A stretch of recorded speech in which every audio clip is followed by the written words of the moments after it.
cyborg cyber terrorist field commander, the Major, played by Scarlett Johansson, and her task force, Section 9, thwart cyber criminals and hackers.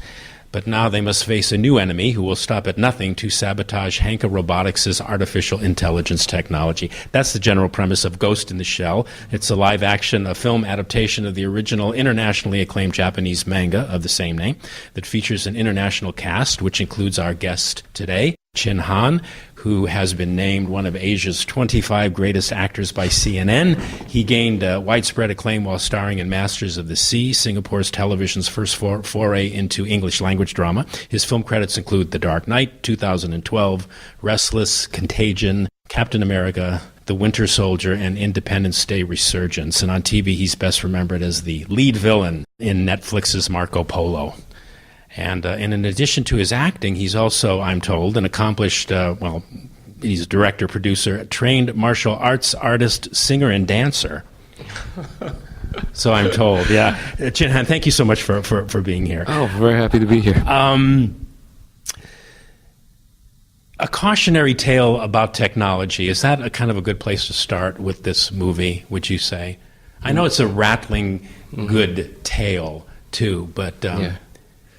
Yes, I mean, definitely, because, we are advancing so quickly as a civilization in respect to technology. I mean, just look at, how much it has, been a part of our lives over the last few decades, really, from telephones to television. I remember a time when a live broadcast of a football game was such a big deal, and now everything is live. You can reach people anywhere in the world, through the phone. I remember a time when we were still using pagers. So I mean, technology has insinuated itself into our lives and given us a lot of conveniences. But because we are so dependent on it now, there are dangers involved with that too. You wonder too if, and this is what the movie made me think of, if our technologies aren't exceeding our philosophies and our morals and our ethics. I mean, it's happening so fast that at times we don't even know what it is we've got in our hand, and and you question at times, like, well, am I ready for this? And are we as a society behaving in our best interests? Yeah, I mean, there are social implications as to what's how it leads us to treat each other and how we relate to each other. I mean, obviously, especially with social media and the forms of communication, but there is also a domino effect, basically, in the sense that because technology is growing so fast. And there's, I'm sure you're familiar with the theory of singularity, where, barring technology overtaking us, we are going to now assimilate technology so that we keep up with it. So before we even understand what the implications are of technology overtaking us, we are putting it into our cells and our bodies so that so that we don't get overrun by it. I think those are the questions that are asked in this movie, and and also when that happens, what happens to our sense of identity? When we are not defined by our looks, we're not defined by our gender, our race, but we are all actually a set of networks, basically, or informational networks, which is shared freely and sometimes corruptly, on the web.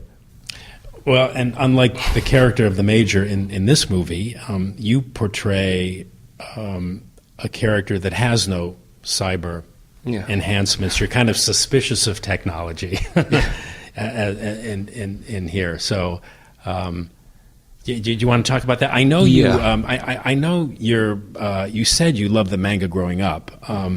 Can you talk about the appeal of that? what the appeal was in it for you? Well, with all great works of art, they mean different things to you at different ages. I think when I first was familiar with the manga, that was back in the 80s when I was, a young pup. And reading this kind of manga was and also like graphic novels, like Frank Miller, Alan Moore. I mean, there were acts of transgression, right? Because and there's a lot of adult material in there. People don't realize that. I mean, I'm discovering that myself, because I always kind of admired the genre, but really didn't know anything about. I don't know what it was about it that I don't want to say it was off-putting. Just made me think, I don't know. But I'm interrupting you, but I'm agreeing with you. There's philosophically too. There's a lot of rich stuff. In the manga. Yeah, and so I think it appealed to me at that point as a younger person, as an act of rebellion, because you're looking at something you shouldn't be looking at. But as I got older, it does resonate differently, because it does have these philosophical ideas, or ideas on technology and even politics as well, if you read the manga. So the character of Togusa was appealing to me even back then because of how old-fashioned he was. I mean, personally, I'm more of an analog guy than a digital guy. Personally, anyway. I mean, it took me the longest time to even get a smartphone. So I was using my Nokia phone forever. And right. With the flip top, you mean? That one. Me too. Yeah. My students would always say to me, "Hey, Tim, you got to really upgrade. This is really a joke." Where they had the smartphones. Yeah. No, absolutely. And my favorite is obviously the clamshell. The clamshell. You can flip it open. I feel so cool flipping it open. Right. I feel like Mulder in X-Files.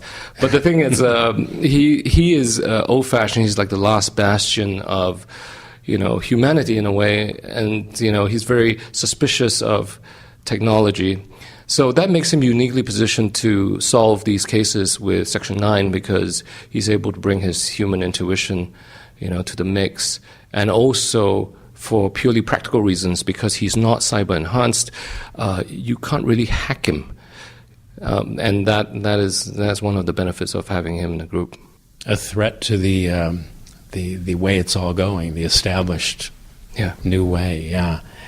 The original anime of Ghost in the Shell was released in 1995. Now in 2017, 22 years later, we're getting this live action treatment. Mm-hmm. And interestingly, Hollywood wants to also do that with another seminal anime from that time, Akira. But would you care to speculate at all on why now seems to be the right time for revisiting classic manga properties for live action film? I think, when you look at these materials, they were prescient, right? They were ahead of its time. And now life has kind of caught up with them. So I think it's relevant now. So it was interesting because it was it was kind of foretelling what was going to happen, and now it is interesting to us because because it's relevant. It's very recognizable, in terms of how integrated technology is, and all these multiple platforms that everyone is working hard to integrate. Basically, that's the end goal, isn't it? And so I think people are, enjoying the fruits of those efforts, but at the same time, we are feeling disconnected. I think we intuitively know that we're disconnected.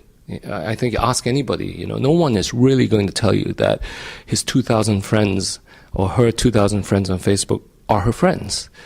There's a kind of a feeling of reality, but irreality at the same time. So I think the movie addresses those fears once you get past all the amazing action set pieces that are present in the movie. Yeah, they're plentiful in this film, which fans are going to go ape over. But it's interesting that you said you were talking about that the piece was prescient, and the movie is being officially described in some of the press materials. This is Ghost in the Shell takes place in the year 2029. Mm-hmm. 2029. when the world has become interconnected by a vast electronic network that permeates every aspect of life. That sounds like that sounds like today. Yeah. What has been your perception of Ghost in the Shell's producers and filmmaking team insofar as their intentions to honor the original property and not let it become another studio, whatever, misfire? Well, I mean, the effort that has gone into every aspect of filmmaking, from the production design to the costume design to the spirit of the original manga is very evident that the minute I stepped off the plane, onto set in New Zealand, I had a meeting with Rupert, and we went through all the iterations of Ghost in the Shell, and there's so many iterations of the property, and I think it was clear at that point in time that what we were trying to do was to capture the spirit of all the characters and capture the spirit of the story, and not just based off of the manga, but based off the other iterations as well, because every one of them has lends a different point of view, to the source material, and that kind of attention to detail, you don't really get very often. Sometimes you go on set and you're shooting like immediately, but it was the intent of the producers and the production to bring us in weeks before, and we had these discussions constantly, and we were on top of the fact that we were also training for the role, and the physical training was very, very grueling and very intense as well. So I feel that it is very, that there is a concerted effort to honor the source material. A good chunk of your very recent career, say the last couple of years, is taken up by kind of blockbuster movies based on comics from both Marvel and DC. Working in that genre would probably be a very particular kind of experience, wouldn't it? I mean, because your background is sort of, in my opinion, it's like exceptionally classical. I mean, your theater background, even some of your early films like Three Needles, you did a lot of what would be considered, I was going to say quality work, which is not to say that this is not quality, this movie, but more rooted in, the things that are perceived as maybe not as commercial as, say, Hollywood. So, I know you've been doing this, 20 years, but the experience of working on a film like this, as opposed to, say, directing Asian premieres of plays by David Hare, for example. Well, the job is the same, though. I think that when I was working with Gus Van Sant in Restless or Contagion with Steven Soderbergh, the job is the same. I mean, the movies are different, but I think you try to find the truths that these characters are living, and then try to interact with your co-stars and the other characters in an authentic fashion. I mean, the most I think clear example of that was The Dark Knight, which ostensibly was a very, very grand and operatic piece of cinema. But every time I was shooting there, any time I was on set, whether it was a scene with Morgan Freeman or a scene with Maggie Gyllenhaal, it felt like a chamber piece. I felt like I was in a Mammoth play, or or in Chekhov or something. I think the best pieces of filmmaking are like that, regardless of the genre that they're in. In a production this size, how do you see yourself fitting in? I mean, do you ever think about anything other than what is required of you to be an effective part of not only the ensemble, but of the director's vision of the whole? Absolutely. I mean, I think with filmmaking, it is the director's vision. I mean, there are so many moving parts to a movie, and you are serving that vision. I mean, obviously, we lend our voices to it and bring our DNA to a project, but at the same time, he has the bigger picture because, I mean, these movies are so large. You know, you have second units and third units shooting other things, and you know, it's very hard to keep track of what everyone else is doing. Sure. So you can only do your part to the best of your abilities, and I hope that, you know, it all meshes into one cohesive and one coherent piece of work. The movie is Ghost in the Shell. Ensemble cast member Chin Han has been our guest. Thank you, sir, for your time and your graciousness in being with us today. Well, thank you, Tim.